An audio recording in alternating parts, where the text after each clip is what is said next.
Pour son troisième repère café, le CPNS a bien été avisé de choisir la salle Marie de Beaucaire, idéalement placée sur la promenade le long du port de Saint-Gilles-Croix-de-Vie.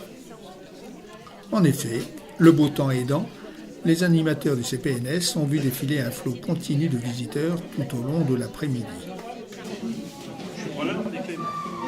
Nous avons organisé aujourd'hui un atelier de récup créative, donc deux grosses parties. Il y avait une partie repair café, c'est-à-dire que les gens qui avaient des objets, avant de les jeter, qui avaient des objets un peu endommagés, que ce soit des vélos, des vêtements ou du petit électroménager, venaient et avec nos bénévoles, on les conseillait sur la réparation. Ils réparaient avec eux et si jamais c'était plus compliqué, on leur fournissait les adresses des réparateurs professionnels locaux.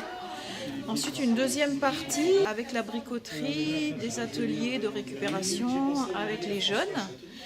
Et aussi, on montrait, parce qu'avec la bricoterie, nous avons réalisé des transformations d'objets. Par exemple, tout un lampadaire bibliothèque qui a été fait à partir de tambours de machines à laver qui ont été récupérés.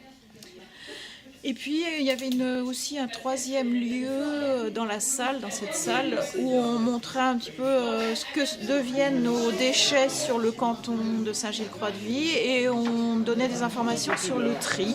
Parce que plus meilleur est le tri, mieux la planète se portera, puisque les centres d'enfouissement récoltent encore 50% des déchets, ce qui est assez important.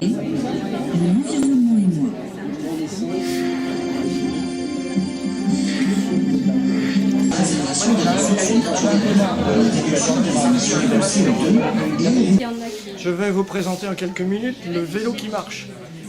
Donc pourquoi un vélo qui marche? Parce qu'il a deux positions. Vous avez la position troisième âge qui permet d'avancer et la position vélo qui permet de pédaler. Donc bien sûr c'est du 100% recyclé, tube acier, cadre de mobilette et roues normales de vélo, béquille. La bricoterie va avoir 5 ans en septembre 2015. Donc depuis 2014, j'ai atteint toutes les tranches d'âge, de 2 ans et demi à plus de 90 ans. Sachant que l'objectif c'est de travailler sur la société de surconsommation avant de jeter, réfléchir, détournement ou recyclage, un bon geste pour la planète.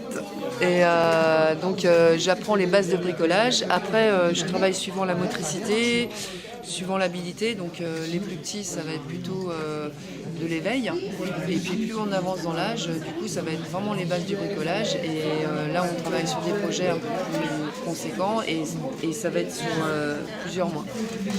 Là aujourd'hui c'est je les ai appelés les petits marchés de la récup, c'est-à-dire que au lieu d'acheter des légumes ou des fruits, du coup là on n'achète rien mais on choisit des choses pour faire de la création. Donc à partir de petits riens, et c'est pour aussi apprendre aux enfants, parce que souvent les enfants disent je m'ennuie, je sais pas quoi faire, et là ça va leur donner des déclics et leur dire moi je peux m'occuper avec des riens et réaliser des choses et jouer, parce que aujourd'hui les enfants oublient l'éveil des sens avec la vidéo et tous les jeux virtuels, du coup ils oublient de veiller leur sens, mais bon. C'est comme ça. Donc moi, je suis là pour ça. Alors c'est recyclable, c'est réparable? Pas tout. Pas tout. Mais non, malheureusement, pas tout. On ne peut pas tout faire, nous n'avons pas de science infuse.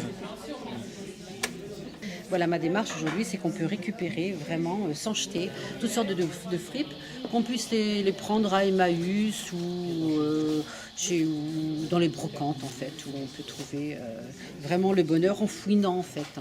On achète des choses au kilo, ou on découpe des matières pour servir de galon, comme celui-ci au bord. Voilà, ma démarche aujourd'hui est qu'on peut vraiment réaliser de très beaux costumes avec peu de budget et aussi en évitant de jeter toutes les belles tenues qui existent aujourd'hui. Celle-ci a été réalisée pour une théâtre amateur, des théâtres amateurs en fait. Celle-ci était pour, à l'époque d'ailleurs, c'était pour les Brimbalures, si tout le monde connaît les Brimbalures ici. Donc ce costume avait été réalisé pour ça. Ça c'est de la très belle dentelle par contre de Calais. Donc nous sommes contents de cette journée dans le sens où nous avons eu beaucoup de monde qui a défilé puisque nous étions sur le passage des touristiques, des promenades dominicales. Et donc même si les gens n'étaient pas du canton de Saint-Gilles, ils ont appris un petit peu sur les déchets, la manière de les réduire. Voilà, puisque c'était vraiment la thématique de cette animation, c'est de pouvoir réduire les déchets.